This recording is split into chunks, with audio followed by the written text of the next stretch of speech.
It doesn't get easier. You get wiser, better, and stronger. I'm gonna say it again. It doesn't get easier. You get wiser, better, and stronger. So if you look at your leadership trajectory and your journey, it's been a process. And there are so many tough moments. And embracing the paradoxes that exist in it really help you grow and adapt, but also make you wiser. It makes you stronger and it makes you a better leader. Welcome to the Schools of Excellence podcast, a place for insightful conversations about building sustainable schools of excellence. Join me each week as we explore the importance of leading with your values, creating impact, and leaving a lasting legacy.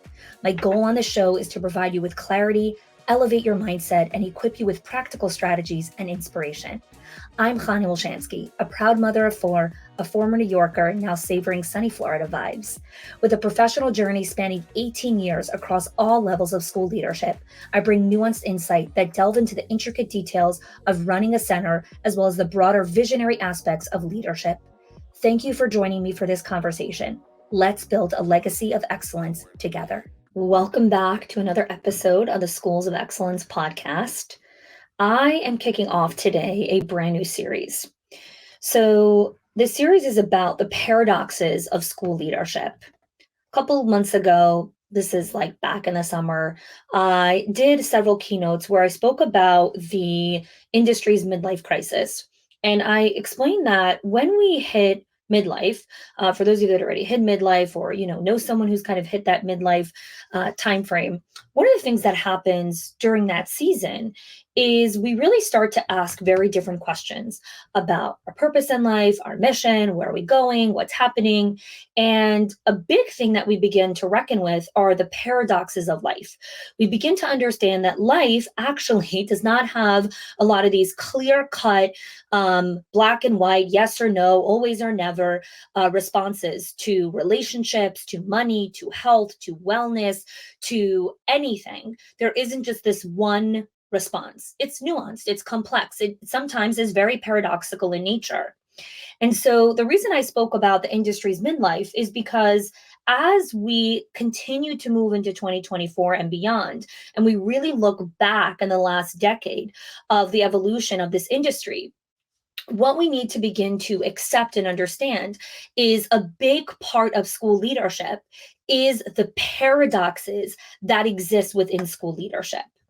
So as you evolve as a leader, as you mature through your leadership, you're going to acknowledge and recognize that not everything can be resolved. Not every problem has a solution.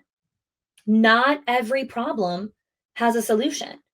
And over the course of this 5-part series, I'm really going to be breaking down each of the paradoxes that I believe are the top paradoxes in school leadership. And I'm going to help invite you to see how you can coexist within these paradoxes, and more importantly, find ways to really navigate the complexities of what it means to sit in the discomfort of a paradox. One of the quotes that I talk about all the time, whether I'm coaching clients one-on-one or I'm speaking at events or I'm coaching on our coaching calls, is I like to quote Joan Rivers. She has this really great quote that she had said during her lifetime is, it doesn't get easier. You get wiser, better, and stronger. I'm going to say it again. It doesn't get easier. You get wiser, better, and stronger.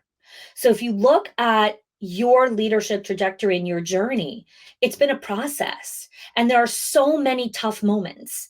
And embracing the paradoxes that exist in it really help you grow and adapt, but also make you wiser. It makes you stronger and it makes you a better leader. I still remember so clearly, when I was going into, when I was in labor with Yassi, who's my fourth, after Yossi was born, I remember discussing with Mayor how I felt like this birth was so different than my previous birth, and even my first birth, and how I just felt it was easier. And it was really interesting because when I was talking with my doula, who had actually birthed, been there through all the 4 births, she's like, honey, it's not easier. The birth isn't easier. Your mindset is stronger. You are wiser. Your body knows how to respond to what's happening. You are more equipped to navigate the massive discomfort that comes with childbirth. And so, what, like, again, that's like, a totally different example, but it really helped me just again create context that so many things in life that we think got easier are actually not any easier to do than it was 10 years ago. It feels different because you are smarter. It feels different because you are stronger mentally. You are stronger. It feels easier because you are wiser and more discerning. It feels easier because you have regulated your nervous system and you know how to breathe and stay calm in those moments. That is why it feels easier, not because it is inherently easier to do this. So I think this is so important as we enter this series, because so many times people are wishing for things to be easier. Stop wishing for an easier path. Embrace the discomfort. Wish to be wiser, stronger, more equipped, more discerning, and realize that you're always evolving and you're becoming more capable and more resilient by confronting the challenges that you face. Now, if you heard until now, right, and you haven't checked out of the podcast, congrats, because a lot of people that are listening to this are thinking, dear God, what is she going to be talking about here? I just want answers to the challenges. Things are really hard or whatever it is. But if you've listened until now, then I want you to stay here and be part of this conversation where you're going to learn that you are way stronger than you give yourself credit for. You actually are a lot wiser and more discerning than you give yourself credit for. You actually have a lot more wisdom and a lot more questions that you can be asking. And you have abdicated your trust to other people. And I hope that through this series, you actually learn how to have radical self-trust again, how to learn how to trust what you know is right to do inside of your center in those difficult moments. So why do paradoxes exist in childcare? Well, the first thing is, let's look just at nature, right? In any relationship, paradoxes will exist in the context of all things. When you're looking at financial investments, right? So many times people come with questions of like, should I do this or should I do that? Well, it's not that simple, right? Because you could do this and then these are the benefits and the cons. And then you could do this, and these are the benefits, right? What's the best tax saving strategy? There's no best tax saving strategy.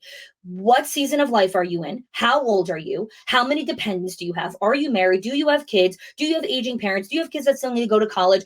Did you marry off all your children? Do you have kids that still? There are like a million factors to what's the best tax saving strategy.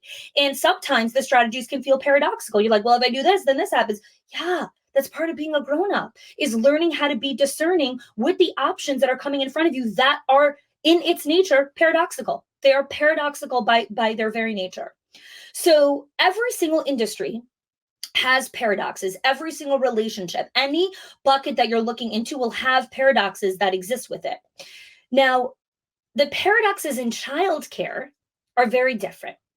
They have a kind of different, a little bit of a different reasoning for why it becomes a paradox.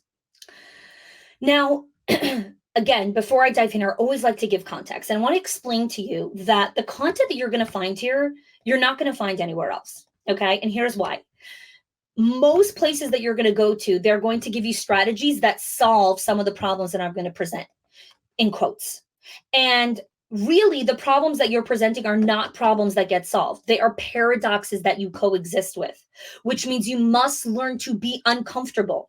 And at that very nature, telling someone this is a problem that doesn't have a solution, this is a problem that is a paradox that you learn how to manage better, this is a problem where you have to learn how to sit in the discomfort, that's not sexy. That doesn't sell. That doesn't get clicks and baits. That doesn't, like, people don't want that. But if you're listening to this podcast and you're part of the schools of excellence world, then you do want that, because you know that that's the long-term legacy game that you're playing. So this is why this episode isn't packaged that way, right? It's called The Paradoxes of School Leadership, because I share the reality and the truth of what's going on in the industry, not from a place of, oh my God, this is so difficult. But we share these contexts because I want you to build self-trust.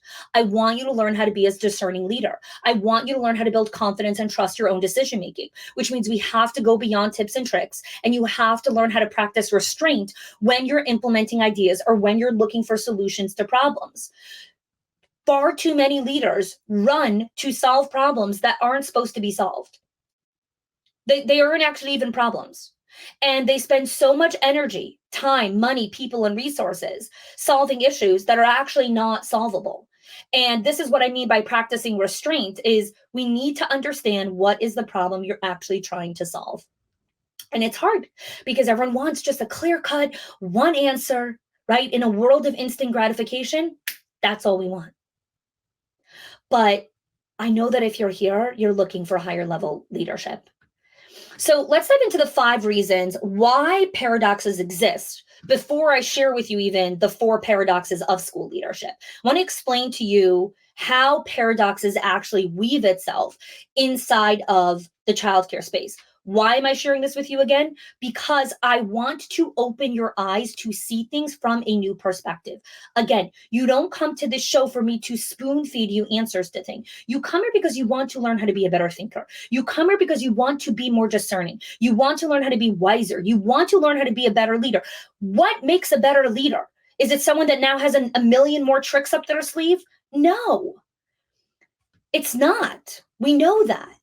Okay, so what's the first reason why paradoxes even exist in leadership? One of them is balancing authority and empowerment. So school leaders have to balance their roles as these authority figures in the center, while also empowering their staff, right? So they have this authority in the school, but they also want to be empowering the team.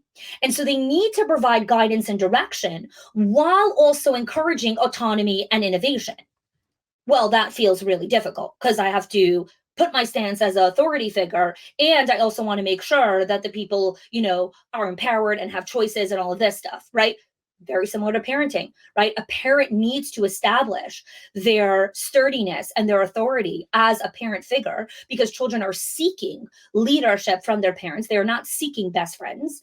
And at the same time, we want to empower our children to trust themselves, to build their own confidence, to have their own voices, to have their own opinions, to have their own hobbies, their own interests, their own desires, their own motivations, etc., while creating authority inside of the home. Children that grow up without authority figures in their life, go look at all the data around that. It's not very hopeful. Children need to grow up with authority, leadership, boundaries, right? And love and support and connection, right? All of those things. So balancing authority and empowerment creates a paradox because now you have to balance those things. Okay. What else creates paradoxes? Why do paradoxes exist in childcare? Well, another reason why is because leaders are trying to maintain stability while embracing change.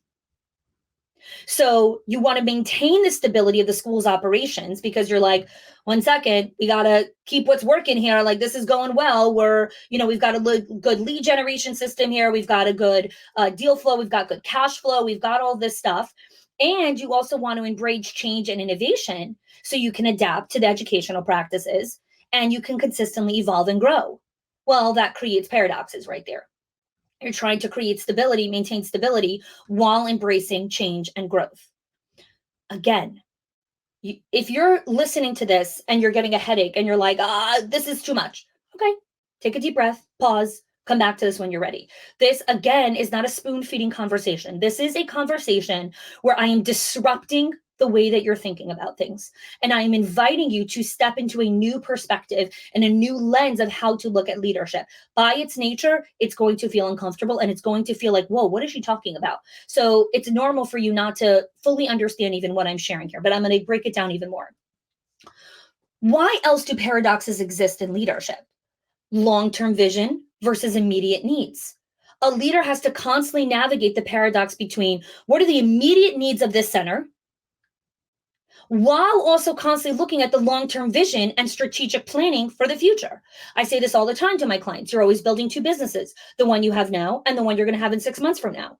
And so again, that can feel paradoxical, because when you have to make a choice, which is one of the paradoxes, the paradox of choice, do you choose the immediate need to solve right now, or do you choose the long-term vision to solve right now, right? And some of you are listening like, yeah, what's the answer to that? Do I do this or that? Well, it depends. Can't give you the answer. It depends. It depends what's going on in the center. It depends on the season. It depends on the context. It depends on what your cash flow looks like. It depends on what your org chart looks like. There's so many factors that it depends on.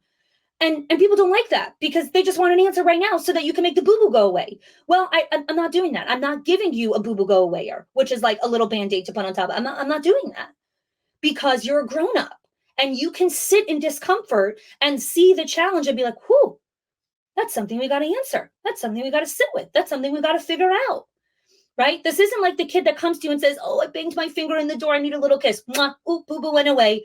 That's not what we're talking about here. Because guess what? You're not 2 years old. You're a grown-up. So we need to sit in discomfort, right? I can't give you a kiss and make the boo-boo go away. I can't do that. And you don't want me to do that.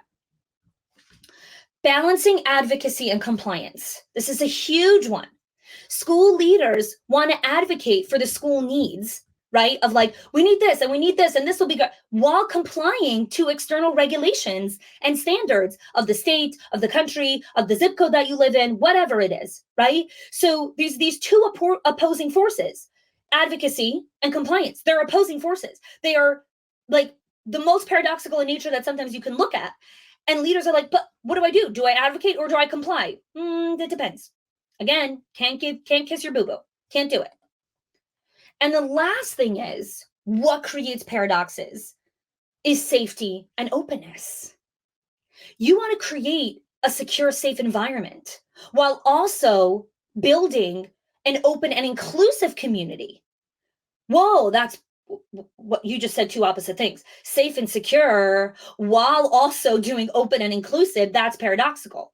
Balancing safety measures with an atmosphere that encourages freedom of expression and freedom of speech and freedom of difference of opinion and diversity of voices. Well, that's really challenging. 1 second. What do we allow? What do we not allow? What makes people safe versus not safe?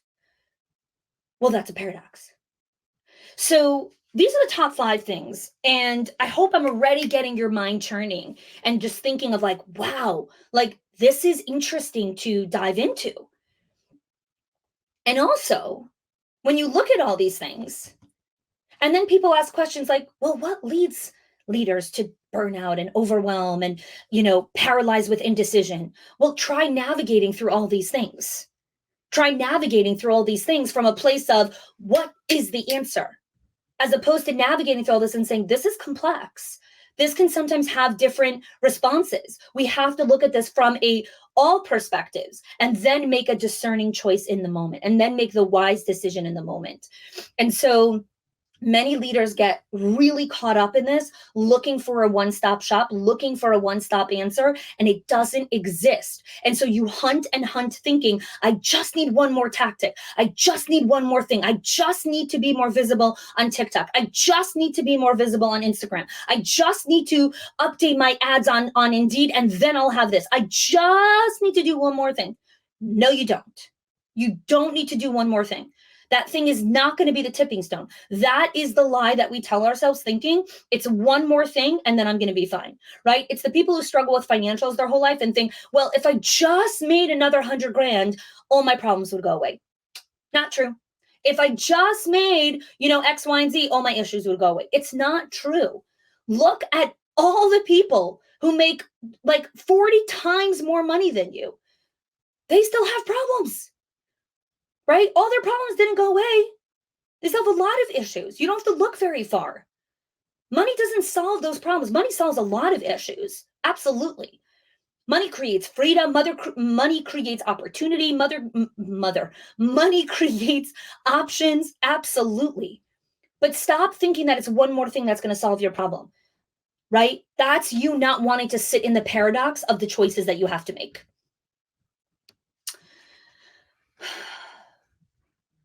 So let's go even further. Why do we obsess over looking for solutions?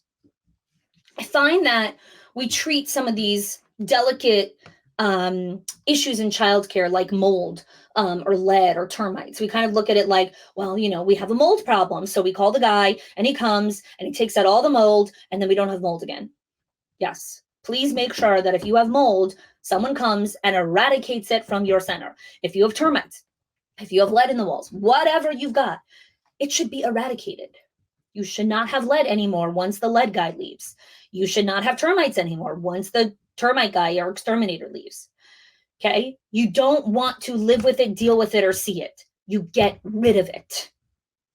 Now, we have created and correlated aspects of leadership with this lens of, I just want to get rid of this problem. I don't want to deal with this problem. I don't want to see this problem. It's not a mold issue. That's an issue that's going to keep coming up again because that's the cycle of life. That's the cycle of life. It's not, I lost weight and then I never had to eat healthy again. Or I went to the gym for a year and I built all the muscle and then I never had to work out again. And look at me, I still got this great six pack. My arms are still strong. Like I haven't worked out in, 18 months. But the thing I did 18 months ago, still paying off today. Come on. You're laughing when you hear that because you know that that's ridiculous. And yet, so much of how we approach leadership comes from that lens of like, well, I could just do it one time, and then we're good.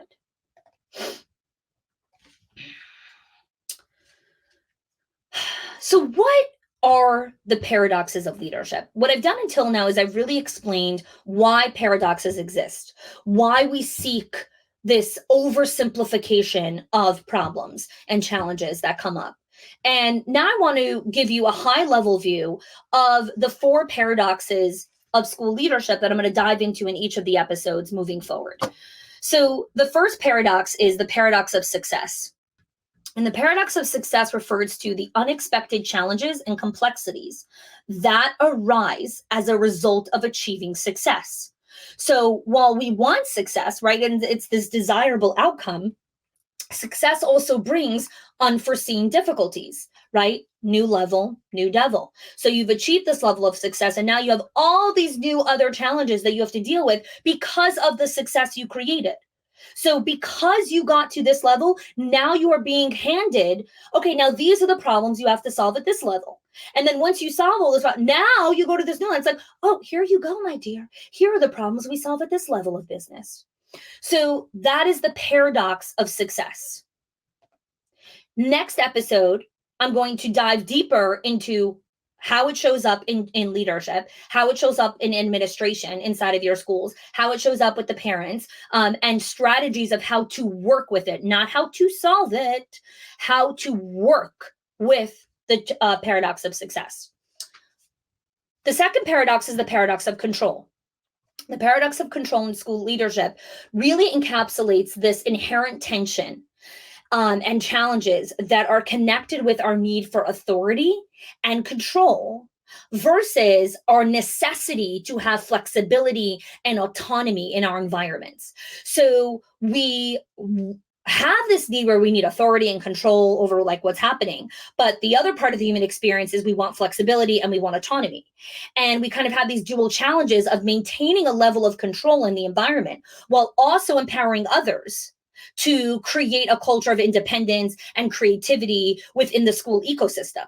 So we're like, okay, one second. But so I'm trying to maintain authority and control so things don't go chaotic and crazy, right? We need law and order. But I also want people to have independence and, creativity and have their own autonomy. Oh, one second. That's a paradox. Yes, it is. And when I go over the paradox of control, which will be one of the episodes, we'll dive into how to navigate that paradox of control. So for all my recovering control freaks, or for all my people pleasers, or for all my overfunctioners, or all the people that are listening to this who struggle with control, it's going to be a great episode. We're going to have a great conversation.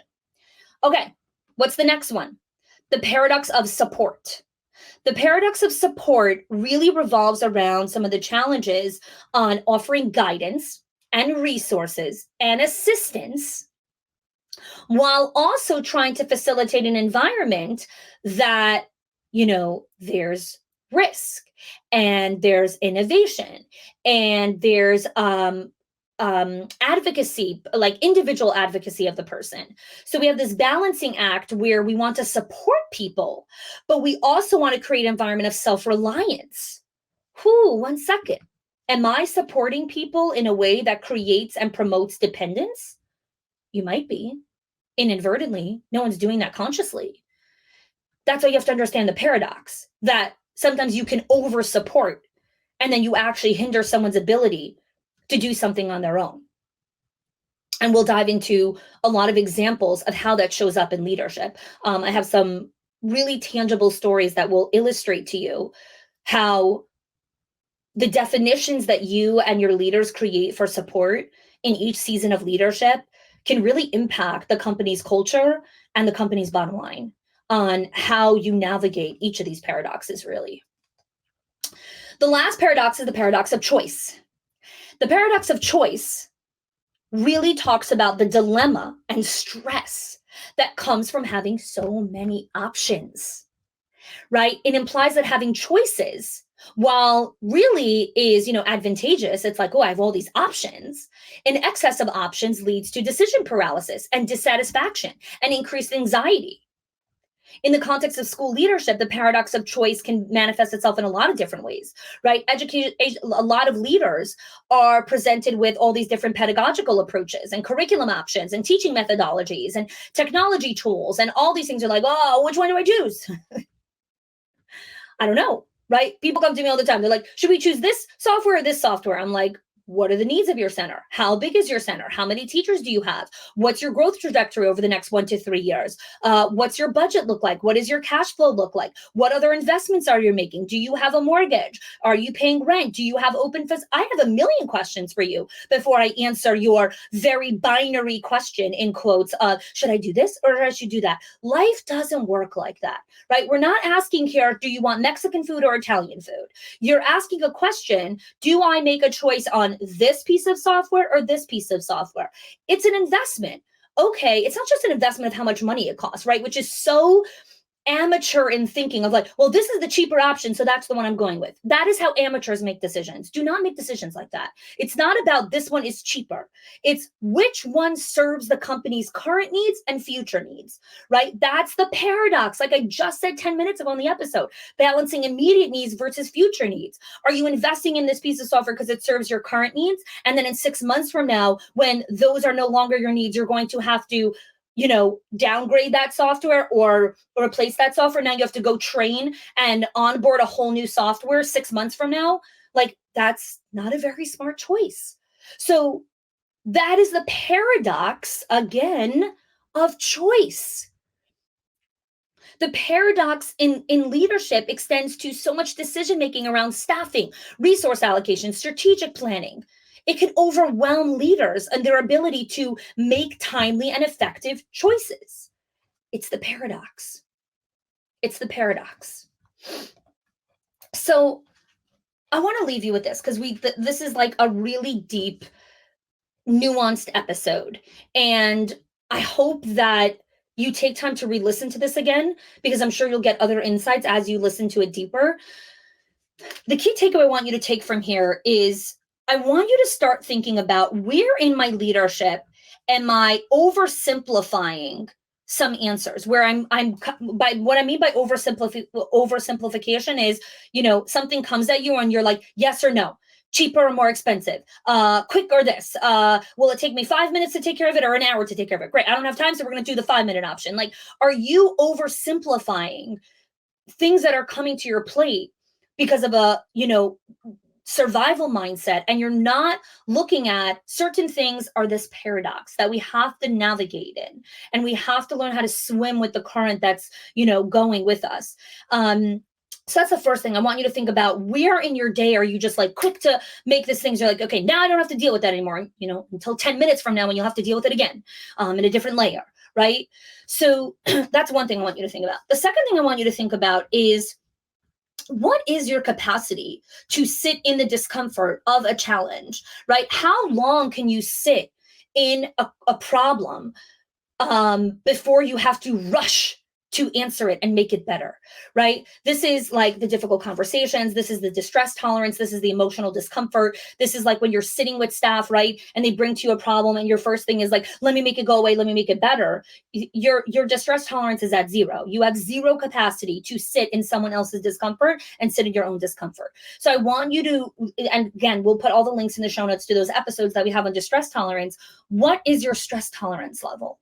Because as we go into the next 4 episodes, a huge way to balance and work with the paradoxes is your discomfort level. How can you sit in discomfort? So that's the second thing I want you to think about. And the third thing I want you to think about is, where in your life do you already navigate paradoxes relatively well? I want you to approach this series from a place of confidence, from a place of empowerment, of, I know how to do this. I do this in other areas of my life already. Now I need to bring it into my leadership, because I can guarantee you that there is at least one area of your life where you embrace the paradoxes of that relationship. If you're married, you're definitely doing it. You're definitely embracing the paradoxes that exist within a relationship. If you have children, you are definitely doing it to some extent, because the very nature of parenting is managing those paradoxes. Okay. If you think any bucket, health, wellness, financials, spirituality, think of any bucket of life. Where are you already doing an okay job at navigating those paradoxes? Because that will give you the confidence to look inside of yourself and say, I can do this in this bucket of life, which means I can build the skill, the stamina, the mental acuity needed to do this in my leadership. I want you to come into these episodes from a place of power and strength, that you can do these hard things, that you're excited for this conversation because you already recognize where you are doing this in other areas of your life. So thank you so much for joining me for this first episode. Cannot wait for you to join us for the other episodes. If you are not subscribed to the show, make sure you subscribe to the show so you get notified as we release episodes. Thanks so much for joining me. If you are loving the Schools of Excellence podcast and have gotten any value out of it for your school and for yourself, I would love if you can do 2 things for me. 1, subscribe to the show so you never miss an episode. And 2, can you please leave us a review? Reviews help other school leaders know that this is the podcast to learn about building a school of excellence. And I'd be so grateful if you can do that for us. Your help and support make this show be able to listen to by thousands of other school leaders around the globe. Thanks so much for listening and giving us your time and attention each week.